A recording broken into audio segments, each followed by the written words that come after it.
Hello, இன்று உங்களுடன் ஒரு நிமிடம். வேதம் சொல்லுகிறது, நாவு மிக முக்கியமான வேலையை மனிதனுக்குள் இருந்து செய்கிறது. சொற்கள் பேசும்போது நாவுக்கு அதிக வேலை இருக்கிறது. ஆனால் இப்படி ஒரு கேள்வி கேட்டு பார்ப்போம். நாம் நாவினாலே கடவுளை துதிக்கிறோம், கடவுளுடைய வார்த்தைகளை சொல்லுகிறோம், வீட்டிலே பேசுகிறோம், குடும்பத்திலே பேசுகிறோம், வேலை செய்கிற இடத்தில் பேசுகிறோம். நாவுக்கு அவ்வளவு முக்கியமான வேலை இருக்கிறதை பார்க்கிறோம். ஆனால் சில நேரங்களில் நாவினாலே நாம் சொன்ன சொற்கள் நாம் யோசித்து பார்ப்போம் என்றால், மற்றவர்களை இது பாதிக்கிறதா, மற்றவர்களுடைய வாழ்க்கையை இது கட்டுகிறதா? ரெண்டே கேள்விதான்.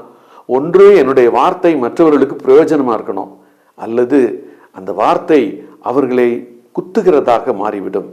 அப்படி மாறினால் நமக்கு அது நல்லதல்ல. பிறனை அவமதிக்கிறவன் தேவனை அவமதிக்கிறான் என்று வேதம் சொல்லுகிறது. யாரையும் அவமதித்து பேச வேண்டாம் என ஒரு தீர்மானம் எடுப்போமா?